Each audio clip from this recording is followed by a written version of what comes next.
Expect great things of yourself.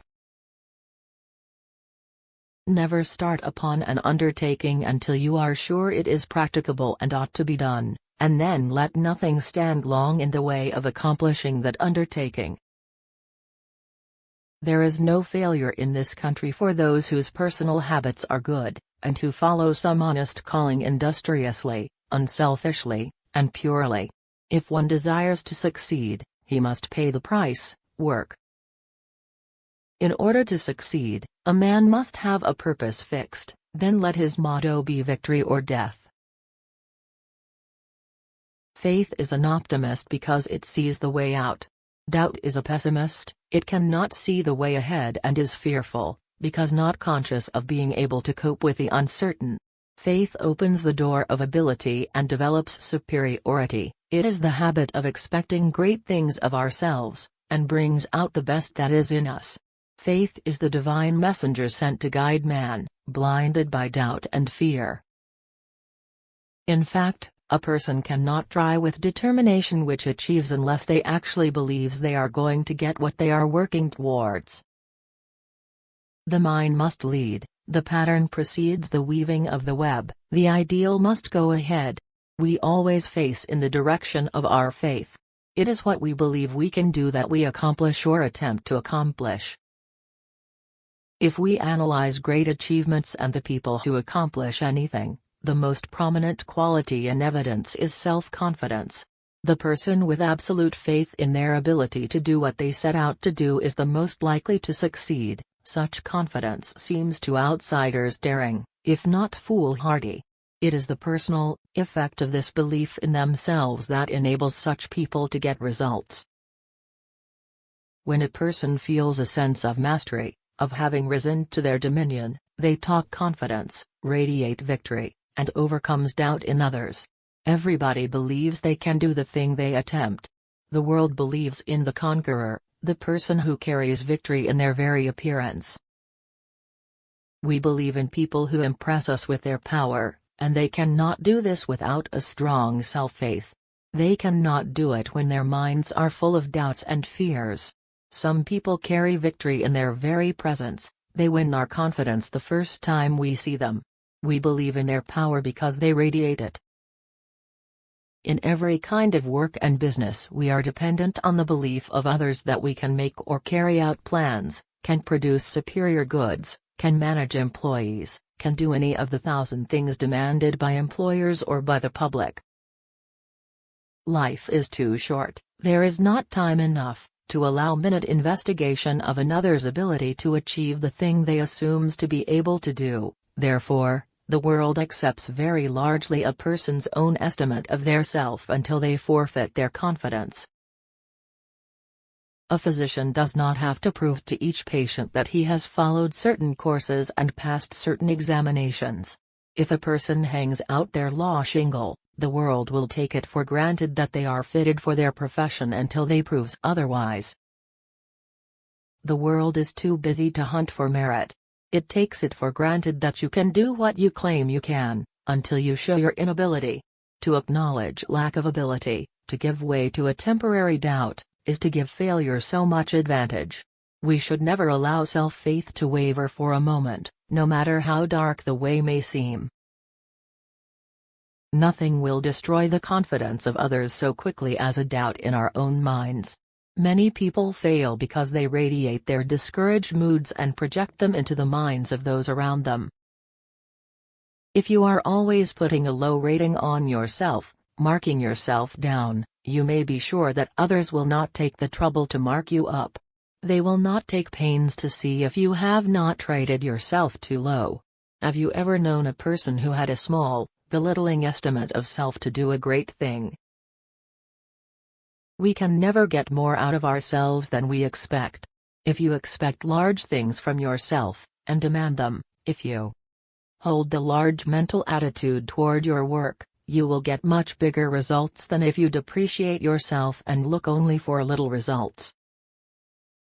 If you think you are peculiar, that you are not like other people, that you are different and cannot achieve what they do, if you have these impressions, you are not in a position to overcome what you regard as a handicap. The consciousness of possessing such qualities keeps you from improving yourself. People who are constantly depreciating themselves, putting themselves down, who believe that they are miserable worms of the dust and that they never will amount to anything of consequence, make a corresponding impression upon others, for you look as you feel. Your own estimate of yourself, of your ability, your standing, the weight you carry and of the figure you cut in the world, will show in your appearance, in your manner. If you feel very ordinary you will appear very ordinary. If you do not respect yourself you will show it in your face.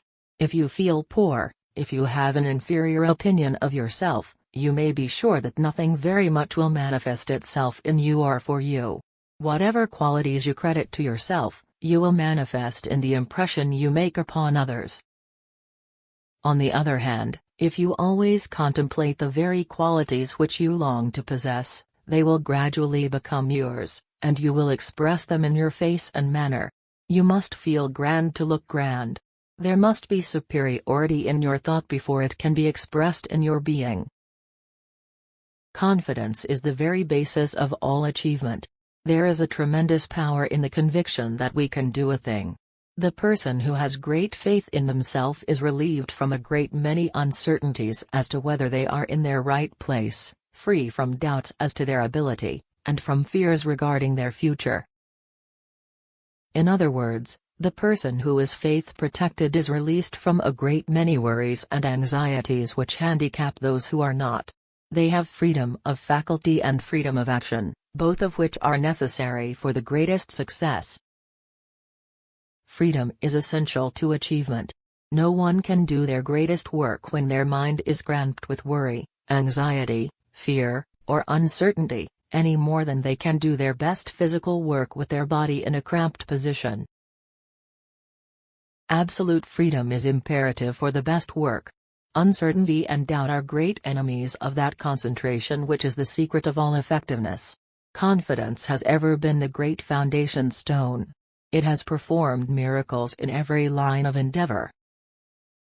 Who can ever estimate the marvelous influence of faith in the great achievements of men and women, that kind of faith which destroys obstacles, which removes mountains of inconveniences?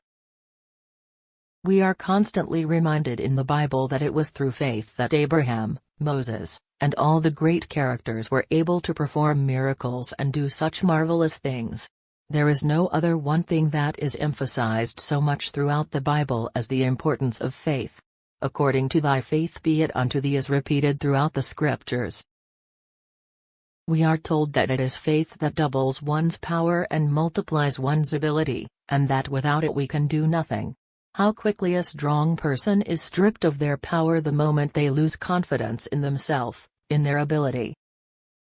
Faith is the great connecting link between the objective and the subjective states. It is our faith that enters the great within of us, the holy of our lives, and touches the divine, God, who is our helper. Faith opens the door of the true source of life, and it is through faith that we touch infinite power. Our life is grand or ordinary, large or small, in proportion to the insight and strength of our faith. Many people do not trust their faith, because they do not know what it is. They confuse it with fancy or imagination, but it is the voice of a power within in touch with the force of unlimited power. It is a spiritual faculty which does not guess or think or doubt, but which knows, for it sees the way out, which the other faculties cannot see. It is knowledge just as real as the knowledge which we gain through the senses. Faith is a great elevator of character, and has a wonderful influence on the ideals we strive to achieve. It lifts us to the heights and gives us glimpses of the promised land. It is the light of truth and wisdom. The suggestion of inferiority has caused more individual wretchedness, tragedies, and failures in life than anything else. It is faith that unlocks our power and enables us to use our ability. It has been the great miracle worker of the ages. Whatever will increase your confidence in yourself increases your power.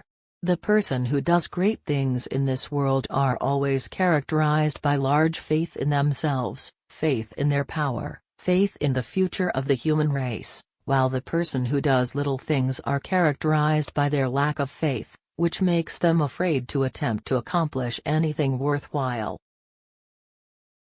That one quality of holding persistently the faith in themselves, and never allowing anything to weaken the belief that somehow they would accomplish what they undertake, has been the underlying principle of all great achievers. The great majority of men and women who have given civilization a great uplift started poor, and for many dark years saw no hope of accomplishing their goals, but they kept on working and believing that somehow a way would be opened. Think of what this attitude of hopefulness and faith has done for the world's great inventors. How most of them continued on through many years of dry, dreary distress before the light came. And the light probably would never have come but for their faith, hope, and persistent effort.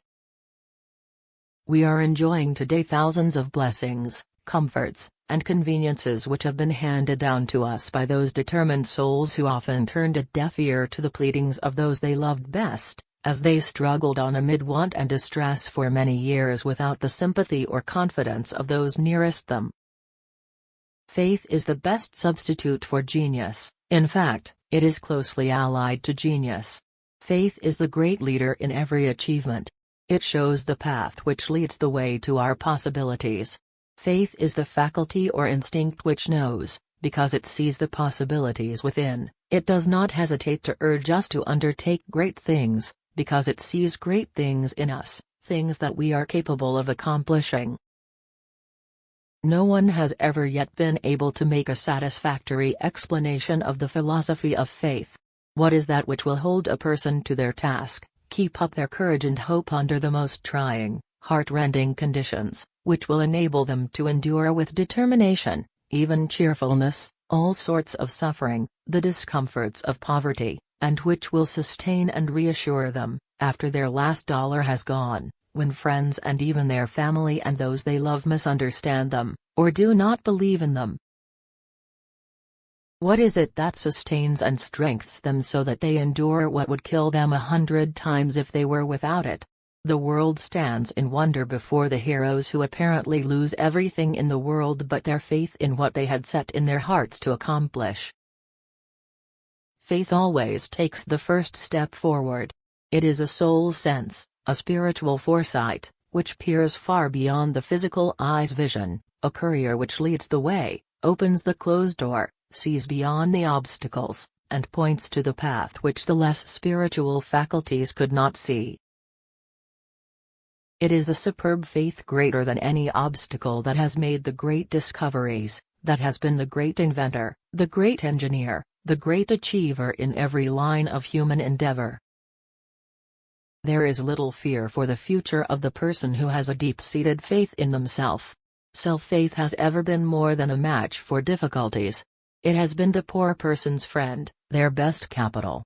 The person with no assets but great faith in themselves have accomplished wonders, when capital without self-faith has failed.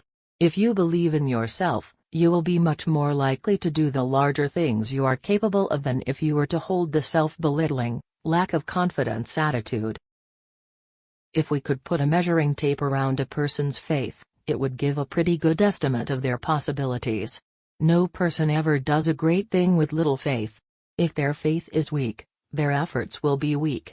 If you admit that you are full of flaws, that you are a blunderer, always unlucky, that you can never do things as other people do, how can you possibly expect other than that your acts will follow the convictions which you are constantly emphasizing?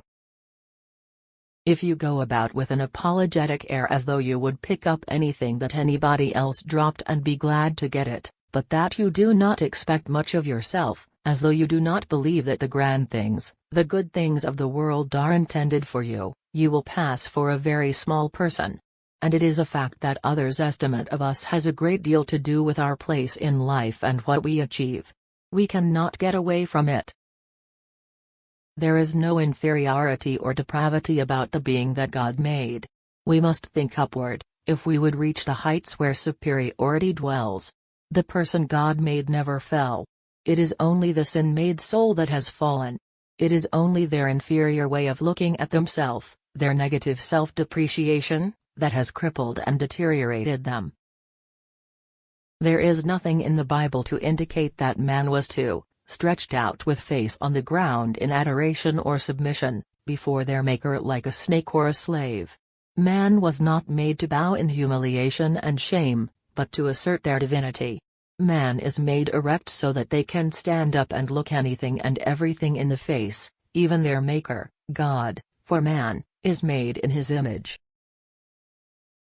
If mankind is a prince, if they have royal blood in their veins, if they have inherited the divine moral attributes, they should claim their birthright boldly, fully, with dignity and assurance. It makes all the difference in the world to us whether we go through life as conquerors, whether we go about this life, among people as though we believe we will amount to something, with a strong, vigorous, self-confident, victorious attitude. Hold up your head, and learn to think well of yourself, have a good opinion of yourself, and your ability to do what you undertake. If you do not, nobody else will.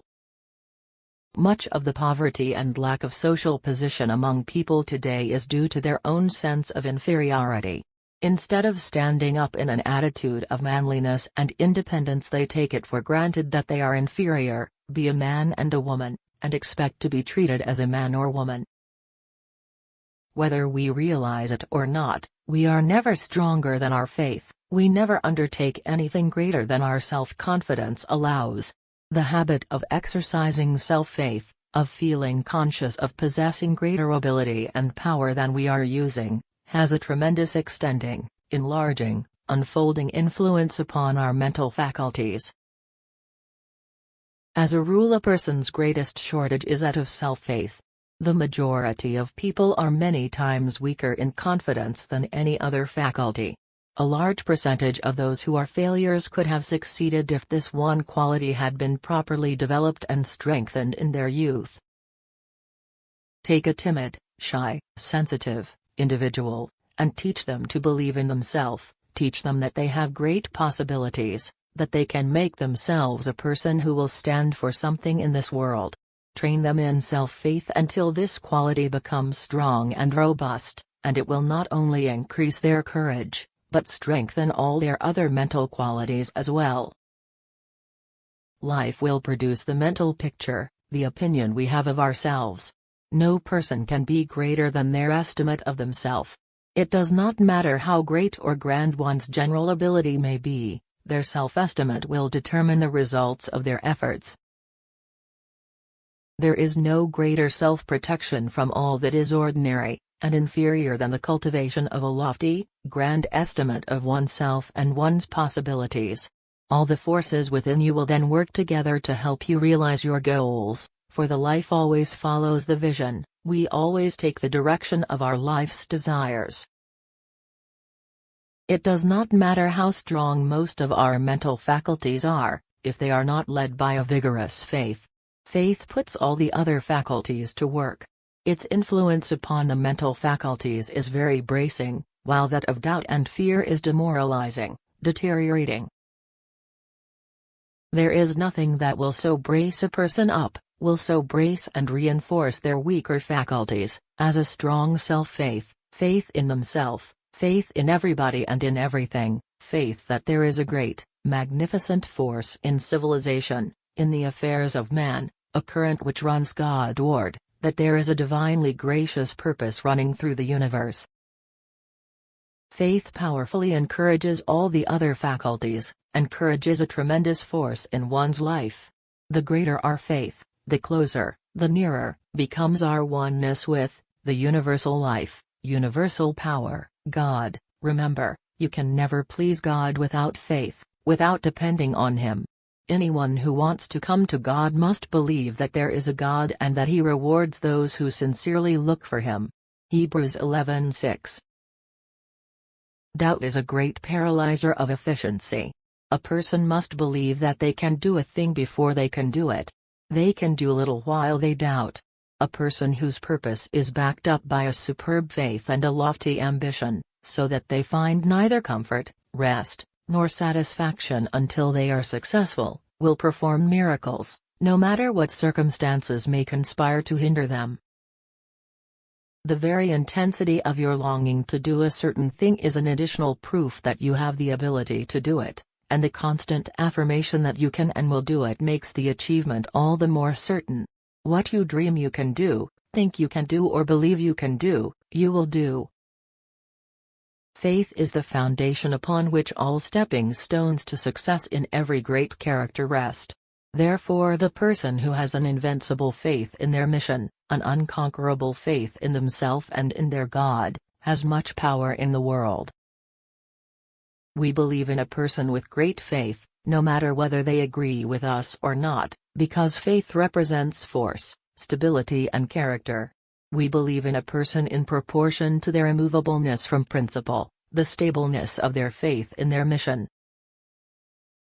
The person who is loosely attached to their life work, who can be easily turned aside from their life purpose, is not much of a person. Successful people have the habit of expecting things to turn out right. No matter how discouraging the outlook, they hold tenaciously to their faith in the final outcome. This habit of holding an expectant attitude in faith attracts the thing we long for, just like our own is always seeking us when we are seeking it. Our faculties work under orders, and they tend to do or produce what is expected of them. If we expect a great deal, make a great demand of them, and insist on their helping us to carry out our ambition, they fall into line and proceed to help us.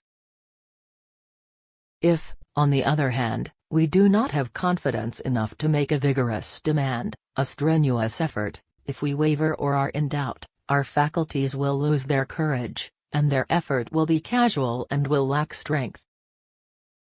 The mental faculties are very dependent upon the courage and confidence of their leader.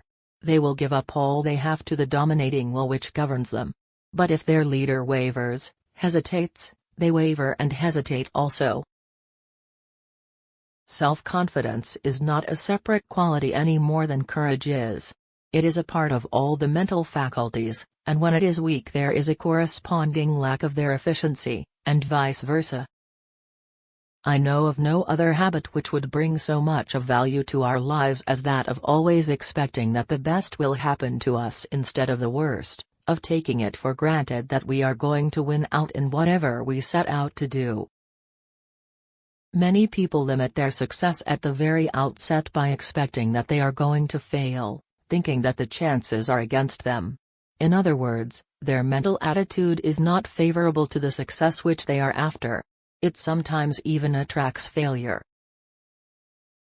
Success is achieved mentally first.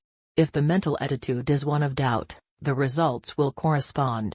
There must be persistent faith, continuous confidence, in order to win. A wavering, doubting mind brings wavering, doubting results. There are many people who are always successful. Everything they touch seems to turn out well. They start out with the expectation of succeeding, with full, complete confidence that they are going to win, and they do.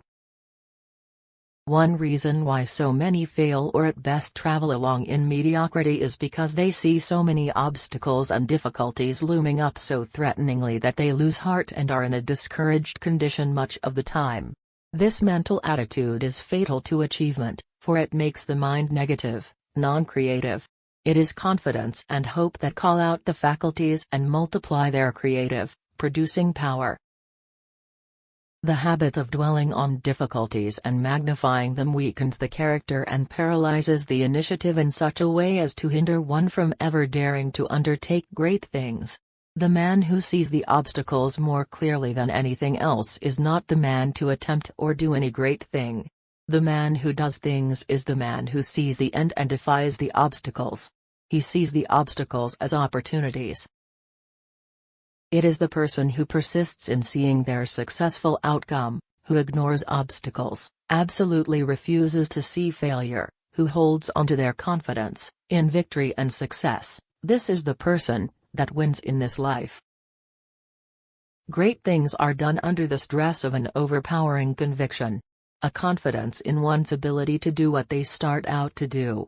Faith was given to support us, to reassure us when we cannot see light ahead. It is to the individual what the compass is to the mariner in the storms. He feels the same assurance when he cannot see anything ahead, because his compass points true to his destination. So the world makes way for force and persistency, for the person who knows which way they are going and who projects themselves with vigor. The things which are always tripping the hesitating, the doubtful, the weak person, moves out of the way of the vigorous, positive, decided person. Difficulties are great or small in proportion as you are great or small. Difficulties appear like mountains to one person and appear as molehills to another. It is only the little person, the weak person who is afraid of hard things, who shrinks before obstacles, because they lack the momentum to force them out of their way. Do not be afraid of taking responsibilities. Make up your mind that you will assume any responsibility which comes to you along the line of your legitimate goals and that you will bear it better than anybody else ever has before. There is no greater mistake in the world than that of postponing present responsibility thinking that we will be better prepared to assume it later. It is accepting these positions as they come to us that gives us the preparation, for we can do nothing of importance easily, effectively, until we have done it so many times that it becomes a habit. On the very resolution to do the thing which is best for you, no matter how disagreeable, no matter how humiliating, no matter how much you may suffer from sensitiveness or a feeling of unpreparedness, depends the development of your mind. Do not be afraid to demand great things of yourself. Powers which you never dreamed you possessed will leap to your assistance. The habit of expecting great things of ourselves calls out the best in us. It tends to awaken forces which, but for the greater demand, the higher call, would remain unused. You will find a stimulating effect in always considering yourself as lucky or fortunate. It is a great thing to form a habit of expecting good from every experience in life. Just think what it means to have everybody think you are lucky and expect that what you undertake will turn out well. The reputation of always being successful in whatever you do will always be of great advantage, great value. Believe that you were made to do things, to achieve great things, and this self-faith will inspire the confidence in you from yourself and others and earn you a splendid reputation for winning your battles and practically ensures at the very outset your success in whatever you do.